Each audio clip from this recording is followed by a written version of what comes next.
사사기 13장입니다. 사사기 13장입니다. 사사기 13장 구약성경 384쪽 어간에 있습니다. 구약성경 384쪽 어간에 있습니다. 사사기 13장 1절부터 7절입니다. 사사기 13장 1절부터 7절입니다.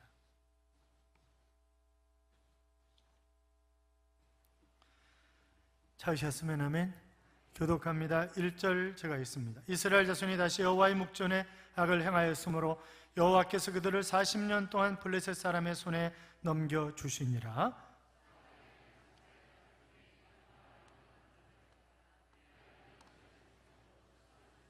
여호와의 사자가 그 여인에게 나타나서 그에게 이르시되 보라, 내가 본래 임신하지 못함으로 출산하지 못하였으나 이제 임신하여 아들을 낳으리니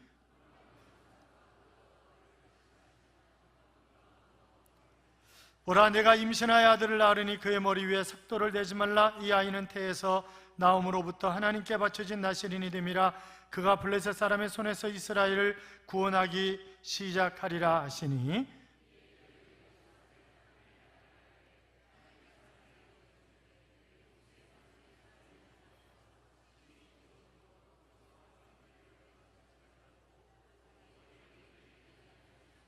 같이요. 그가 내게 이르기를 보라, 내가 임신하여 아들을 낳으리니 이제 포도주와 독주를 마시지 말며 어떤 부정한 것도 먹지 말라. 이 아이는 태에서부터 그가 죽는 날까지 하나님께 바쳐진 나실인이 됨이라 하더이다 하니라. 아멘. 같이 인사하겠습니다. 주의 이름으로 잘 될 것입니다. 더 잘 될 것입니다. 끝없이 잘 될 것입니다. 아멘. 예배를 드리는 여러분, 하나님이 여러분을 잘되게 하시되 끝없이 잘되게 하실 줄로 믿습니다. 이 한 주간도 여러분에게 하나님께서 좋은 일을 주실 줄로 믿습니다. 예수를 믿는 공동체 가운데 아미시라고 하는 공동체가 있습니다. 이름이 뭐라고요? 아미시. 아미시라고 하는 공동체가 있는데 스위스를 중심으로 해서 유럽에서 신앙생활을 하던 사람들이 박해를 피해서 미국으로 건너왔고 그들이 하나의 공동체를 이룬 것입니다. 인디아나주라든지 펜실바니아 주에 많이 거주하고 있어요. 약 25만 명 정도 되는데 매년 숫자가 늘어나고 있습니다. 오하이오주의 애슐랜드, 제가 그 애슐랜드 테오리컬 세미나리를 다니면서 그때 그 주변에도 이 아미시가 있었기 때문에 이 아미시 마을을 방문한 적이 있었습니다. 그런데 그 밖에 있다가 들어간 친구가 있었어요. 그래서 뭐가 제일 밖에 나와가지고 충격적이었냐고 그러니까 그가 하는 얘기가 아무 때나 자기가 모텔에서 자는데 아무 때나 틀어도 나오는 물이 자기는 너무나 신기했고 충격적이었다. 그들은 전기를 사용하지 않습니다. 수도도 없습니다. 교육도 정상적인 밖에서 교육을 받은 사람들이 자녀들을 교육시키는 것이 아니라 그냥 20대 전후의 처녀들이, 믿음이 좋은 처녀들이 아이들을 교육을 시키는 것입니다. 그리고 그들은 만 16세가 되면 내가 공동체에 남을 것인지 아니면 밖으로 나갈 것인지 결정을 하는데 90% 이상이 공동체에 다 남는 것입니다. 그런데 2010년 2006년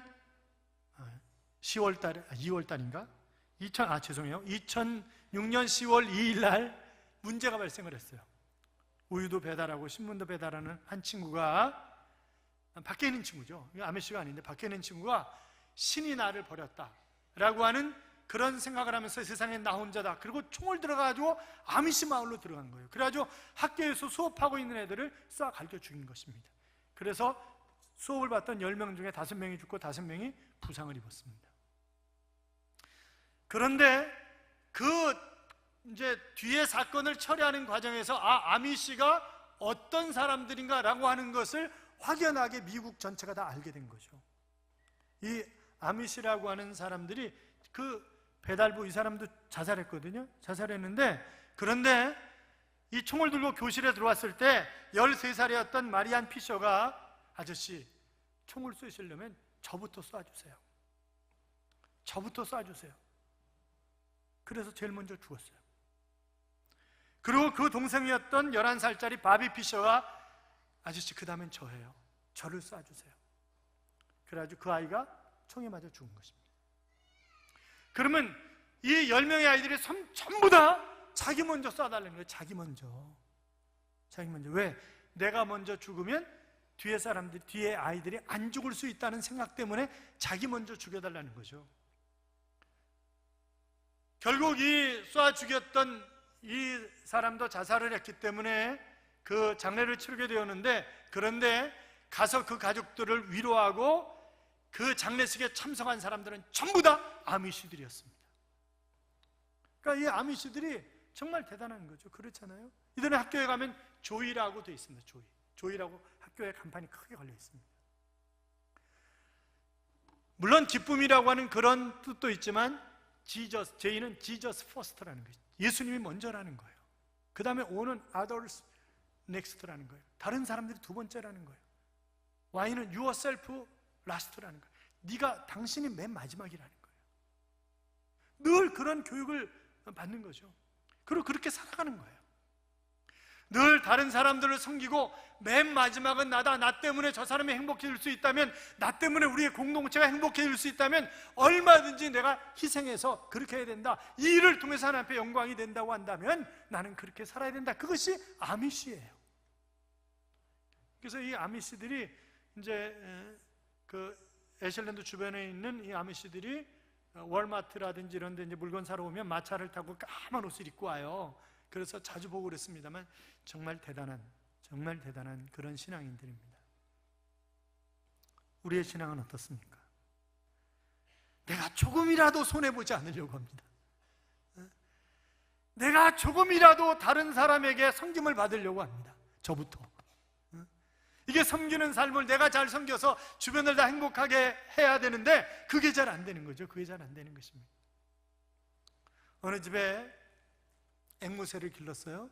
그런데 이 앵무새가 어릴 때부터 말을 가르치는 거예요. 영어도 가르치고 한국말도 가르치고. 그래가지고 앵무새가 영어도 잘하고 한국말도 잘하는 거예요. 그래서 발에다 파란 빨간 끈을 묶어놓고 한쪽 발에 한씩 묶어놓고, 그리고 이제 파란 쪽 줄을 잡아당기면 영어로 하는 거예요. 앵무새가 빨간 쪽 발에 있는 그 끈을 잡아당기면 얘는 한국말로 하는 거예요.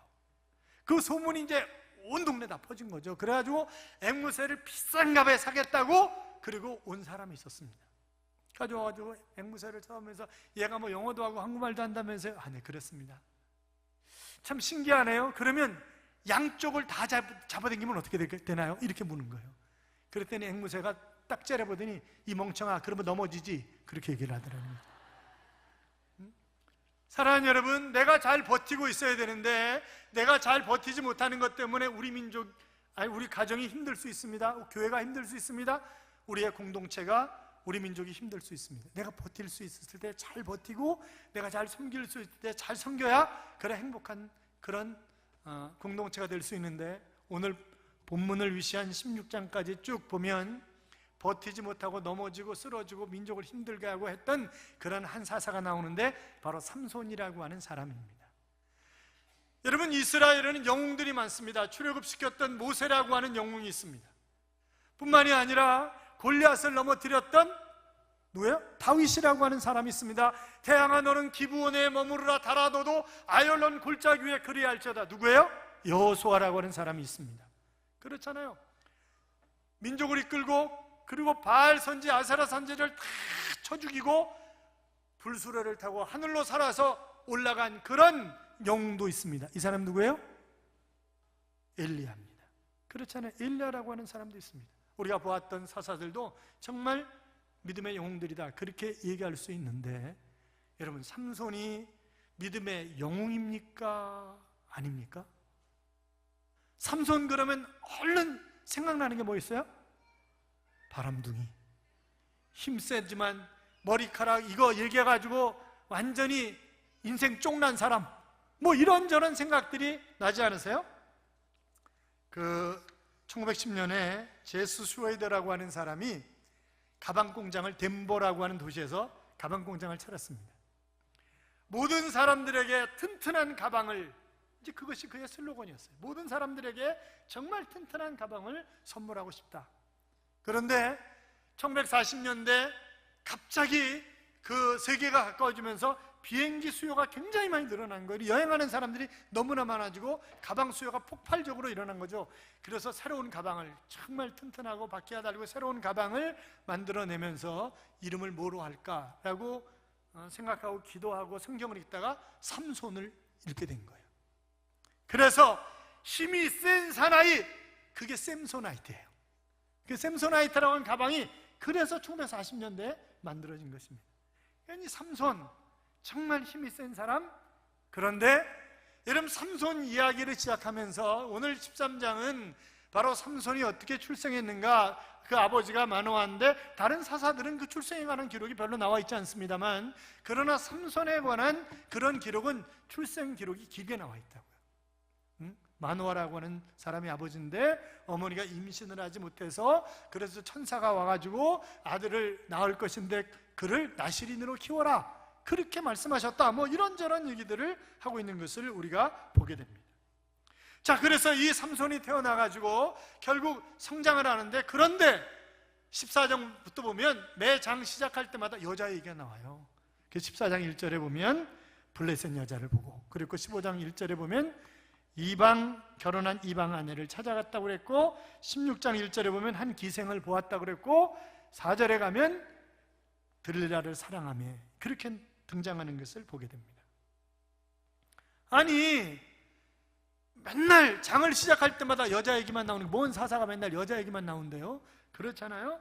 삼손과 들릴라, 우리가 너무나 잘 알고 있는 얘기 아니에요?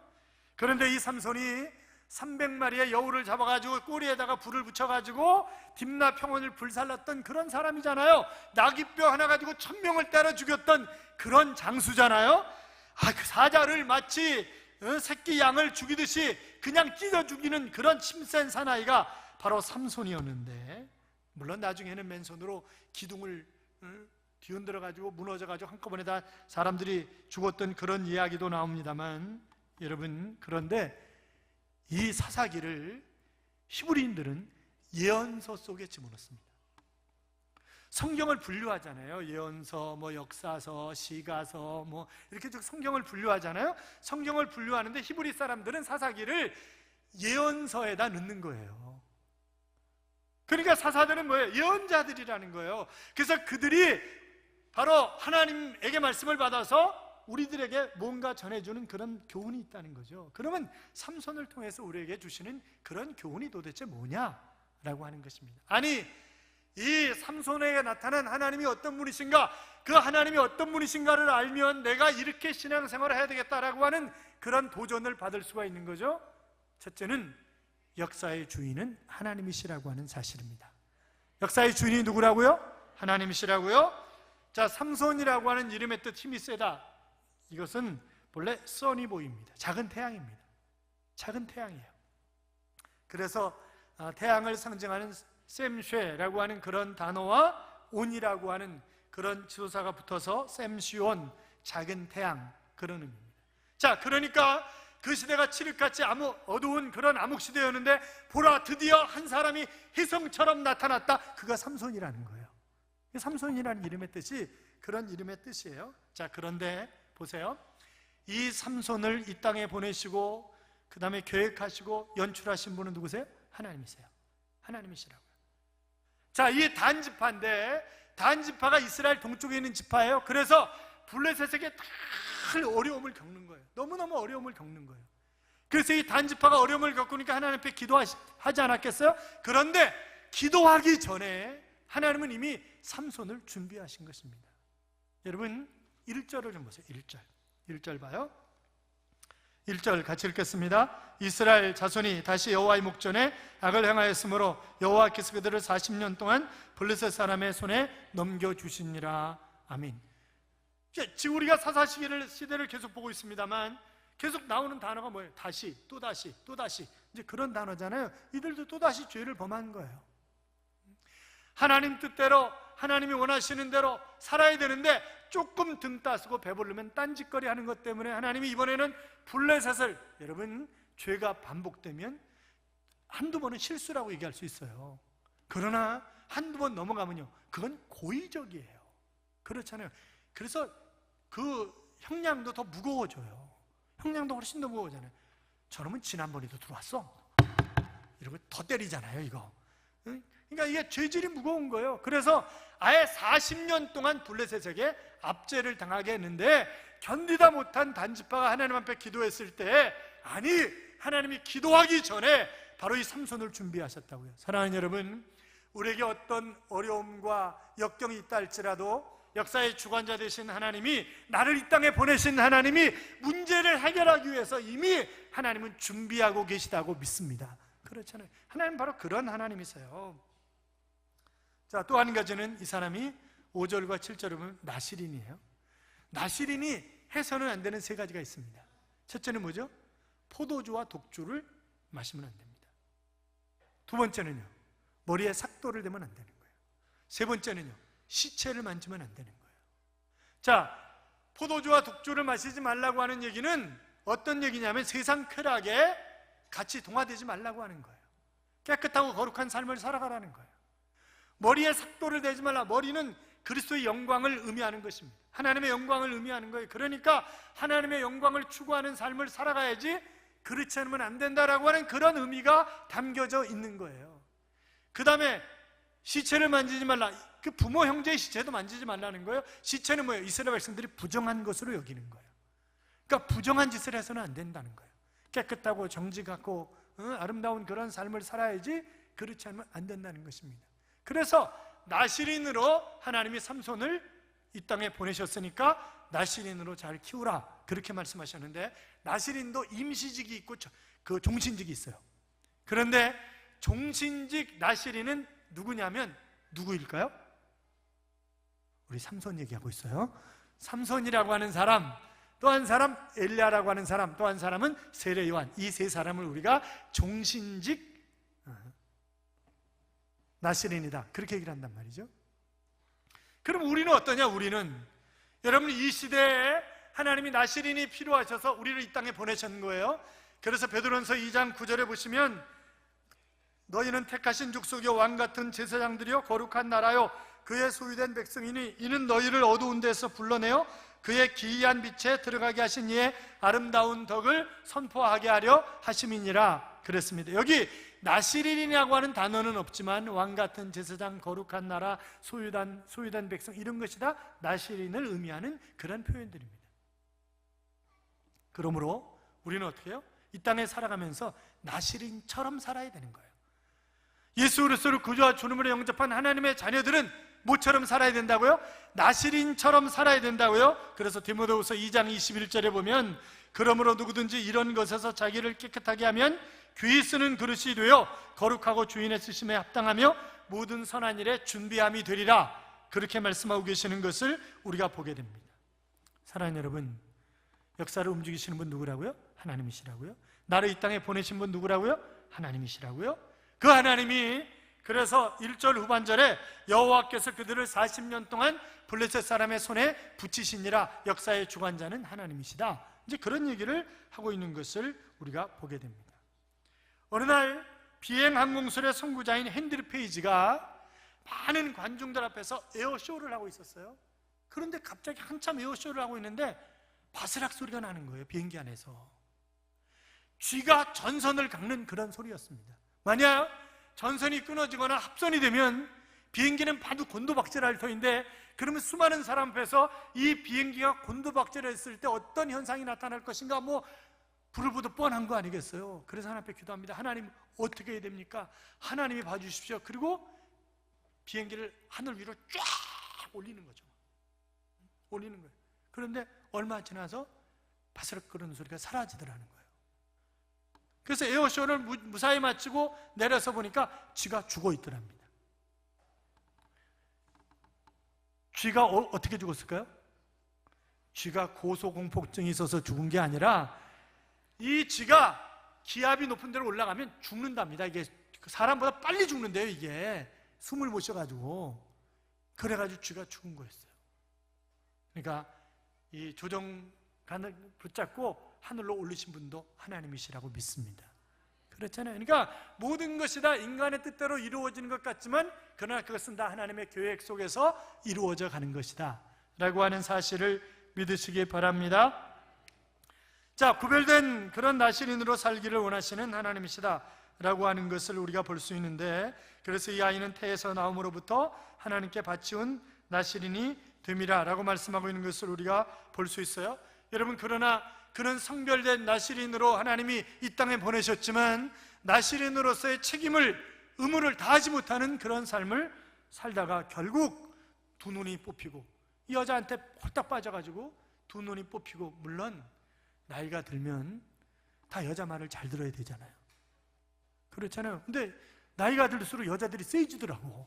가만히 보니까 그게 나이 들수록 여자들은 남성 호르몬이 나오고 남자들에게는 여성 호르몬이 나오기 때문에 그런다면서요. 뭐 그런 얘기를 제가 어디서 읽은 것 같아요.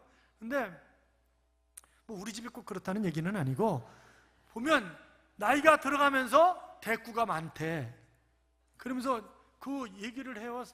이제 남자분들이 목사님 못 살겠어요. 그래서 이제는 아예 침대도 따로 써요. 이제 그런 분들도 있고 그래요. 왜 그러냐니까, 옛날에는 한마디도 안 했었는데 요새는 한마디 하면 10마디씩 한다니, 10마디씩.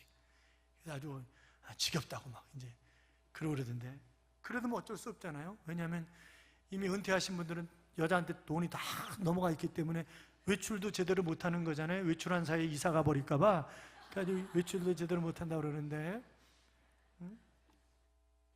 자, 이 사람이, 이 삼손이 여자한테 홀딱 빠져가지고 정신을 못 차리는 거예요. 정신을.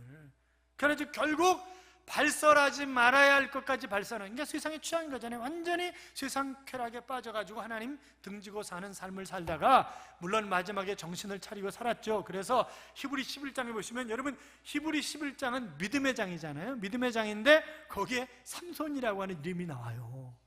그러니까 이 사람이 꼭 신앙에 실패한 사람이다 이렇게 보기에는 또 좀 곤란하지 않냐 이거죠. 왜? 히브리 11장에 믿음의 사람으로, 믿음의 영웅의 한 사람으로 등장을 하고 있으니까. 그래서 하나님은 그냥 끝을 봐주셨구나, 이제 그런 생각을, 마지막에 그래도 하나님 의지하고 그리고 죽었기 때문에 하나님이 그 끝을 봐주신 건 아니겠냐 하는 그런 생각을 하게 됩니다만, 여러분 우리가 처음도 좋아야 되지만 끝도 좋아야 합니다. 끝은 더 좋아야 되는 거죠. 주전 539년에 느부갓네살의 뒤를 이어서 바벨론의 강력한 바벨론을 다스렸던 사람이 벨사살이라고 하는 왕입니다. 벨이 사살됐어요. 벨사살이라고 하는 그런 사람인데, 이 사람이 1000명의 귀인들을 불러놓고 잔치를 하는 거예요. 그런데 잔치를 하는데 아버지가 예루살렘에서 가져온 예루살렘 성전에 금은 기구들이 있단 말이죠. 이 성전의 도구들, 그걸 가지고 술을 퍼마시면서 쌩 난리를 치는 거예요. 그러니까 갑자기 벽에 손이 탁 나타나더니 쫙 글을 쓰고 사라지는 거예요. 그러니까 얼마나 질렸겠어요. 여러분 생각을 해보세요. 갑자기 지금 파티하고 있는데 벽에 손만 딱 나타나더니 글자를 딱 쓰고 사라진다? 너무너무 놀란 거죠. 해석할 사람이 없는 거예요. 벌벌벌 떨면서 아무리 봐도 해석할 사람이 없는 거예요. 그러니까 어머니가, 이 느부갓네살 왕 부인, 그러니까 벨사살의 어머니가, 야 다니엘 데려와라, 다니엘, 빨리 다니엘 데려오라고. 왜? 느부갓네살이 꿈을 꾸고 해석하지 못할 때, 어려운 일이 있을 때 다 다니엘이 해준 거잖아요. 다니엘이. 그러니까 다니엘 데려오라는 거예요. 그러니까 다니엘이 얘기를 하는 거죠. 메네메네 대겔 우바르시는데 왕을 저울에 달아보니까 모자란다고 하는 거고 이미 끝났다는 겁니다. 어떻게 그 성전의 기물을 가지고 이런 일을 할 수 있는가? 이건 있을 수 없는, 하나님을 찬양해야 되는데, 하나님 앞에 영광을 돌려야 되는데 지금 어떤 삶을 사신 것입니까? 왕은 오늘로 끝난 것입니다. 그날로 끝났잖아요. 그냥 그날로 끝났어요. 그의 생명 그날로 끝났습니다. 그런 나라는 쪼개집니다. 메대와 파사로 나눠지는 거죠. 사랑하는 여러분, 내가 나시린으로 잘 살아야 돼요. 나시린은 어떤 사람이냐? 나 때문에, 내가 거룩하고 깨끗하게 살고 빛과 소금의 역할을 하면서 살기 때문에, 나 때문에 우리 가정이 행복하고, 나 때문에 우리 교회가 행복하고, 나 때문에 우리 민족이 행복할 수 있도록 살아가는 사람, 그 사람이 나시린이라고요. 그러니까 하나님 그 일을 하라고 우리를 이 땅에 보낸 거잖아요. 그런데 나 때문에 실족하고, 나 때문에 힘들어하고, 나 때문에 어려워하고, 나 때문에 기가 막혀 이러면 안 되는 거잖아요. 그렇잖아요. 그러니까 내가 어떤 삶을 살아야 할 것인가? 여러분, 너희는 세상의 소금이라, 너희는 세상의 빛이라, 그렇게 말씀하셨습니다. 그러니까 소금과 빛의 사명을 잘 감당하는 것이 바로 나시린이다. 물론 우리가 뭐 말씀대로 살면 얼마나 좋겠어요. 그렇잖아요. 저도 설교한 대로 살면 얼마나 좋겠어요. 그게 안 돼요. 그게 쉽지 않아요. 쉽지 않아. 주일에 교회 와서 은혜를 받고 들은 말씀을 세상에 가서 사는 사람들에게 과연 갈등이 없는가? 그랬더니 신앙과 현실 사이에 갈등이 있다. 그러면 신앙과 현실 사이의 갈등이 뭐냐? 주일하고 월요일부터 토요일까지 삶이 다르다는 거죠. 주일하고 월요일부터 토요일까지 삶이 다른 데는 뭐가 다르냐 그랬더니 뭐 때문에 힘들어하는가? 술, 담배 문제, 회식 문제, 직장에서 이루어지는 관행 문제, 돈의 유혹, 또 명절이 다가오면 제사 문제, 이런저런 것들이 결국 갈등의 문제다 라고 얘기를 하는데, 아마 누구나 다 그런 문제를 고민하고 겪는 거죠. 그러나 여러분, 우리가 편하게 생각하는 거예요. 어떤 일이 있으면 에이, 이럴 때 주님이라면 어떻게 하실까? 주님이라면 어떻게 하실까? 그래서 주님이라면 이렇게 하셨을 것이다, 그렇게 살아가는 거예요. 그렇게. 그러면 그게 나시린의 삶이고, 그것이 바로 하나님 기뻐하시는 삶이고, 그것이 바로 모두를 살리는 그런 삶이 되는 것이라고요. 사랑하는 여러분, 삼손은 아마 우리에게 이렇게 얘기할 것입니다. 하나님은 내가 넘어져 있을 때에도 다시 일으켜 주시더라. 하나님은 실수를 만회시켜 주시더라. 내가 타락해도 다시 기회를 주시더라. 일어나라, 낙심하지 말자, 포기하지 말자, 이렇게 외치는 것이 삼손일 것입니다. 사랑하는 성도 여러분, 역사를 주관하시는 하나님께서 우리를 이 시대에 나시린으로 부르셨다고 한다면, 나 때문에 모두가 행복할 수 있는, 그래서 정말 깨끗하고 거룩하고 하나님 원하시는 소금과 빛의 역할을 잘 감당함으로 좋은 영향력을 끼쳐서 함께 어우러져 행복한 그런 공동체를 만들어가는 귀한 하나님의 자녀들이 되시기를 주님의 이름으로 축원합니다. 축원합니다. 이런 찬양이 있습니다. 왜 나만 겪는 고난이냐고 불평하지 마세요. 고난의 뒤편에 있는 주님이 주실 축복 미리 보면서 감사하세요. 너무나 견디기 힘든 지금 이 순간에도 주님이 일하고 계시잖아요. 남들은 지쳐 앉아 있을지라도 당신만은 일어서세요. 힘을 내세요. 힘을 내세요. 주님이 손잡고 계시잖아요. 주님이 나와 함께함을 믿는다면 어떤 역경도 이길 수 있잖아요 라고 하는 그런 찬양입니다. 사랑하는 여러분, 고난이십니까? 역경이 있으십니까? 슬픔 가운데 있으십니까? 걱정하지 마십시오. 이 땅에 나를 보내신 분은 하나님이십니다. 나를 더 잘되게 하기 위해서 하나님은 고난과 역경을 허락하시는 것입니다. 일어서면 됩니다. 주님의 손 붙잡으면 됩니다. 일어서서 멋지게 재도약하는 그런 삶이 우리 모두의 삶이 될 수 있기를 주님의 이름으로 축복합니다. 축복합니다.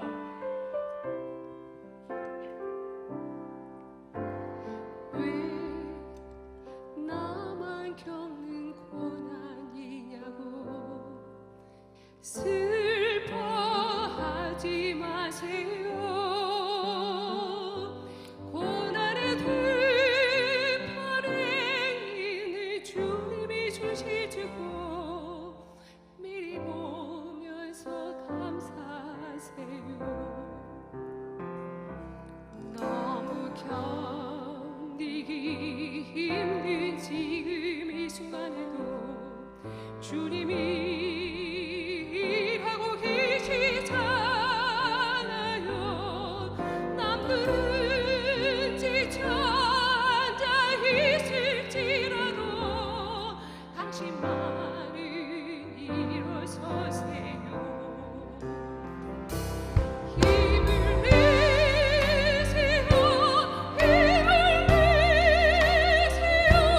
주님이 손잡고 계시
내가 정말 견디기 힘든 그런 상황에 있습니까? 일어나십시오.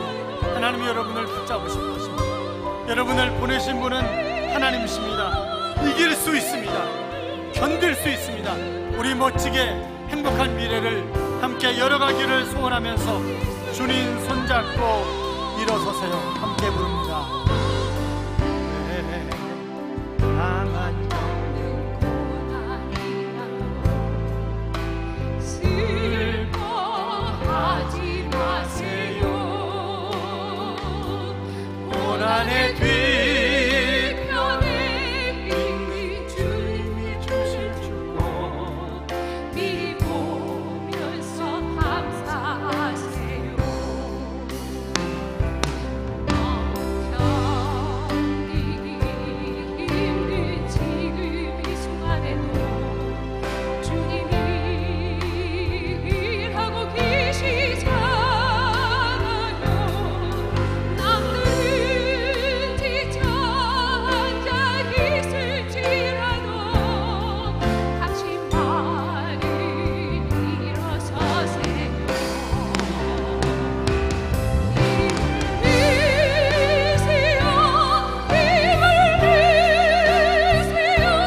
주님이 손잡고 계시잖아요. 주님이 너와 함께함을 믿는다면 어떤 역경도 이길 수 있잖아요.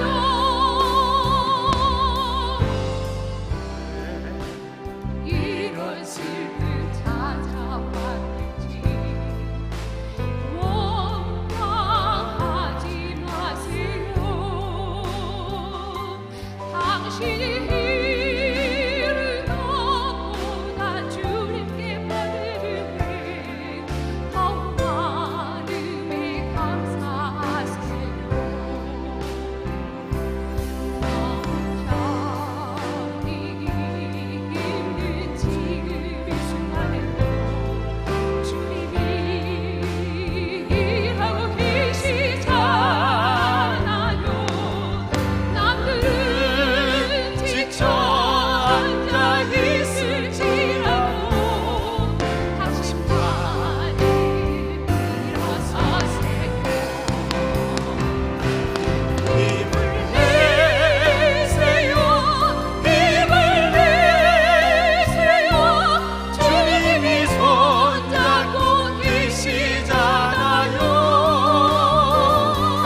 주님이 너와 함께함을 믿는다면 어떤 고난도 견딜 수 있잖아요. 사랑하는 여러분, 고난이 닥쳐오셨습니까? 눈물을 흘릴 수밖에 없는 그런 삶이십니까? 견디기 힘들어서 어찌할 줄 몰라하는 그런 상황이십니까? 걱정하지 마십시오. 삼손을 이 땅에 보내셨던 하나님, 우리를 보내신 것입니다. 그렇게 형편없는 삶을 살았던 삼손, 그도 믿음의 영웅으로 세워주셨던 하나님이십니다. 우리를 다시 세우실 것입니다. 그분을 의지하면 됩니다. 나시린으로 살아가면 됩니다. 그렇게 사는 삶이 우리의 삶이 될 수 있도록 같이 기도합니다. 살아계신 하나님 아버지, 또 하나님